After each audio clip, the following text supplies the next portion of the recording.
कि पूज्य भक्ति रस के संत प्रेमानंद जी महाराज के पावन जन्म उत्सव पर आज शोभा यात्रा एवं हनुमान जी महाराज के चरण शरण में बैठकर राम भक्त सनातनियों के साथ संत समागम। हम लोग सौभाग्यशाली हैं कि हम लोग ऐसे पूज्य संतों के सानिध्य में उनके जन्म उत्सव पर एकत्रित होने का अवसर मिला। मैं आयोजक मंडल को कोटि कोटि साधुवाद देता हूं, आभार व्यक्त करता हूं। सुरेंद्र सोनी जी के लिए खूब खूब मंगल कामना। जनता जनार्दन का, जनप्रतिनिधि का और अवधेश श्रीवास्तव जी का, माननीय पूर्व जिलाध्यक्ष जी का, पीछे बैठे हैं माननीय विभाग संगठन मंत्री अमन जी का एवं आभार व्यक्त करता हूँ शुभम हिंदू सुरक्षा सेवा संघ के जिला अध्यक्ष शुभम जी का। आज आना असंभव था, लेकिन इसने कहा कि वहाँ की जनता लाठी लेकर मेरे ऊपर तैयार है, गुरुदेव अगर नहीं आए तो डंडा लेकर हमको सब लोग बाराबंकी से भगा देंगे, इसलिए आपको आना ही पड़ेगा। हमारी टिकट थी दरभंगा से, अभी दरभंगा का कार्यक्रम था, सुबह टिकट 7 बजे का था, सवेरे 6 बजे हम लोग दरभंगा में रहते, लेकिन शुभम ने कहा कि लाठी लेकर लोग तैयार हैं ना, आप जानो दोबारा अगर आपको बाराबंकी में नहीं आना है तो आप आज बताओ, लेकिन अगर दोबारा आना है तो आपको आना पड़ेगा। आने के बाद बहुत प्रसन्नता हुई। यहाँ जनता जनार्दन सनातन प्रेमी राम भक्त माताओं और बहनों को देखकर, नौजवान साथियों को देखकर, युवा साथियों को देखकर अति प्रसन्नता हुई कि सब भक्ति रस में डूबकर उस यात्रा में शामिल होकर और सब लोग राधे राधे नाम का जप करते हुए और इस प्रकार से उस यात्रा में चल रहे थे। हम भी धीरे धीरे मुंह नीचे करके गुनगुना रहे थे, राधे राधे हम भी कर रहे थे। तो शुभम जी के लिए मंगल कामना, इनके पूरे टीम के लिए, और मैं पुनः सोनी जी के लिए मंगल कामना करता हूँ। महाराज जी को आभार है, महाराज जी लगातार त्रिशूल लेकर सनातनियों के बीच में चल रहे थे। हम लोग सौभाग्यशाली हैं, कैसे पूज्य संत के जन्म दिवस के शुभ अवसर पर एकत्रित हुए हैं। ऐसे पूज्य संत हैं, निष्काम भाव वाले पूज्य संत हैं पूज्य प्रेमानंद जी महाराज। हमको भी अक्सर महीने में एक दिन उनसे मिलने का अवसर प्राप्त होता है। मैं भी धीरे से जब भी मथुरा जाता हूँ तो रात में 2 बजे पहुँच जाता हूँ, 3 बजे से लेकर 4 बजे तक 1 घंटा उनके पाथे उनके सानिध्य में भक्ति पर चर्चा करने का अवसर प्राप्त होता है। ऐसे पूज्य संत हैं निरंतर सनातन के प्रवाह में संस्कृति का किस प्रकार उत्थान हो, हिंदू जनमानस किस प्रकार जड़ी हुई जातिवादी मानसिकता से दूर हटकर गर्व को हम सनातनी हैं, गर्व को हिंदू हैं, गर्व को भारतवासी हैं, गर्व को राष्ट्रवादी हैं और गर्व को हम सनातन में जन्म लिया। हमारी जो संस्कृति है ये विशाल संस्कृति है और इस संस्कृति को हम गले लगाकर चलते हैं। जहाँ पर हमारी माताएं चींटी को भी मारने नहीं देती है, जहाँ पर हमारी माताएं नीम बरगद पीपल बट इस प्रकार से उसकी पूजा से लगाकर ओतप्रोत होकर उसको सनातन में बांधकर इस प्रकार से पर्यावरण सुरक्षित रहे। हमारे पूर्वजों ने इस प्रकार से कार्य किया कि एक क्या बट है, एक क्या है तो नीम है, एक क्या है तो पीपल है, एक क्या है तो खरपतवार। तुलसी माता में भी हमारी माताएं नित्य प्रतिदिन दीपक जलाकर मंगल कामना करती है, क्योंकि औषधीय गुण से तो क्या बात है कि तुलसी मैया औषधीय गुण से भरपूर है, लेकिन प्रकृति पर्यावरण किस प्रकार सुरक्षित रहे हमारे पूर्वजों ने दूर का प्रयास किया। हमारे पूर्वजों ने क्या, नाग देवता बताओ, विशेष जीव नाग देवता, उसकी भी पूजा होती क्या, नंदी वाला गौ माता। इस प्रकार से सनातन संस्कृति है। हमारी सनातन संस्कृति किस प्रकार रची है। अगर हिंदू है तभी सनातन संस्कृति बचा है, अगर हिंदू है तभी मानवता बचा है, अगर हिंदू सुरक्षित है तभी विश्व में सभी मत मतांतर पंथ मजहब बचे हुए हैं। अगर हिंदू सुरक्षित है तभी विश्व की मानवता सुरक्षित है, अगर हिंदू सुरक्षित है तभी देश सेकुलर है, भारत में संविधान बचा है। अगर हिंदू सुरक्षित है तभी देश में लोकतंत्र बचा हुआ है। अगर हिंदू सुरक्षित नहीं होता तो आप देख सकते हो देश में कितने 57 विश्व में कंट्री ऐसे भी हैं जो एक पंथ, एक मजहब, एक संप्रदाय को मानने वाले हैं।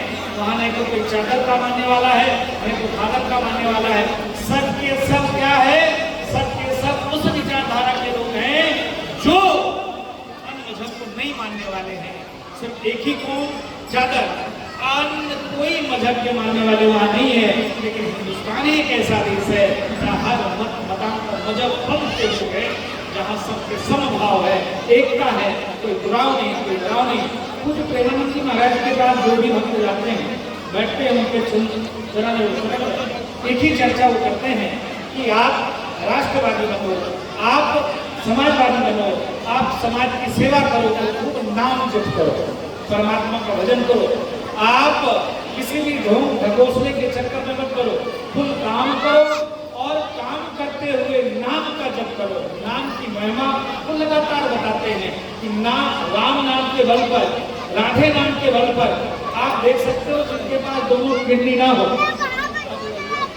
राधे नाम के जप पर वो अभी तक एकदम, उनकी चेहरा देख लो, उनकी ललाट देख लो, कहीं से कतई नहीं लगता है कि उनके पास किडनी नहीं है, बीमार आत्मा है, कहीं से नहीं लगता है। आप देखो लगातार, और उतना वर्क करते, ये भी नहीं लगातार। मुझको लगता है कि मैं एक दिन सुबह 4 बजे उनसे मिला था और सुबह 4 बजे से लेकर 9 बजे तक लगातार वो बोलते ही रहते हैं।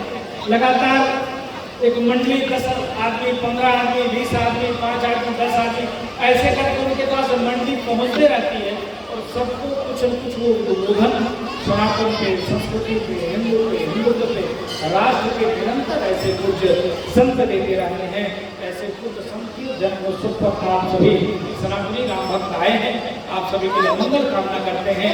एक ही प्रार्थना करते हैं, ये राम जी का देश है, यह भगवान कृष्ण का देश है, ये भगवान बुद्ध का देश है, ये भगवान महावीर का देश है, ये ऐसे पूज्य प्रेमानंद महाराज की जैसे ऋषि मुनियों का देश है, ये कोई चादर और फादर का देश नहीं है।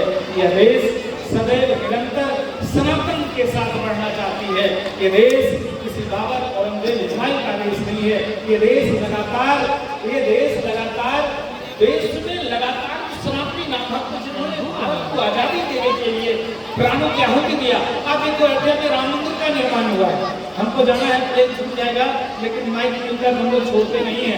आप समझो कि 500 वर्ष के त्याग तपस्या के बाद, देश में मुस्कुरा रहे हैं, 500 वर्ष के त्याग तपस्या के बाद राम मंदिर का निर्माण हुआ है, मामूली बात नहीं है। उस राम मंदिर के निर्माण में संघ विचार परिवार के लोगों ने, मोदी और योगी जी को पैदा करने में संघ को 100 वर्ष लग गए। तो मामूली बात है क्या? मोदी जैसा राष्ट्रभक्त को पैदा करने में, योगी जैसे राष्ट्रभक्त को कुर्सी पर बैठाने में संघ विचार परिवार को कितने 100 वर्ष लग गए। और संघ की इस शताब्दी के 100 वर्ष पूरे हो रहे हैं। लगातार पूरे देश में कार्यक्रम चल रहा है। सभी संघ विचार परिवार के लोगों ने जिस प्रकार से राम मंदिर के उत्थान के लिए, राम मंदिर भव्य बने, राम मंदिर दिव्य बने, राम मंदिर जन बने, इसके नाते घरों को छोड़कर लगातार पूर्णकालिक जीवन व्यतीत करके सभी राम भक्तों के अंदर एक राष्ट्रवाद की भाव भरा, सभी सनातनियों के अंदर एक सनातन के भाव भर के राम जी के प्रति भव्य राम मंदिर का निर्माण हो। हमारे राम जी टिंट में रहते हैं, कैसे भव्य मंदिर का निर्माण हो। संघ विचार परिवार के लोगों ने रातों दिन एक करके निरंतर प्रयास किया, जिसका परिणाम रूप है कि आज भव्य राम मंदिर का निर्माण हुआ है।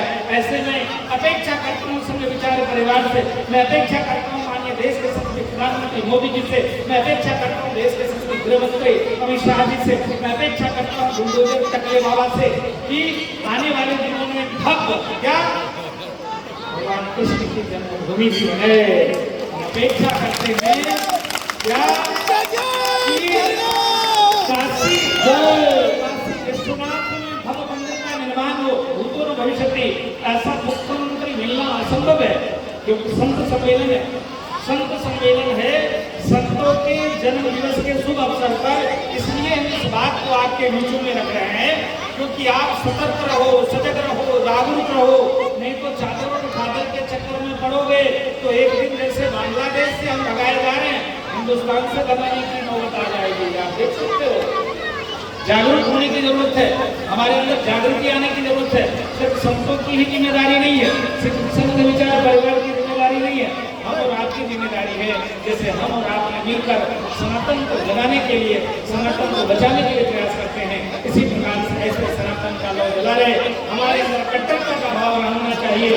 हम तो कहते हैं सर्वे भक्तों सुखना सर्वे संतु नामय, विश्व का भाव लेकर हम चलते हैं। लेकिन धर्मो रक्षति रक्षता, आप देखते हो एक हाथ में माला है तो दूसरे हाथ में बाबा जी त्रिशूल जरूर लिए हैं। बाबा जी के हाथ में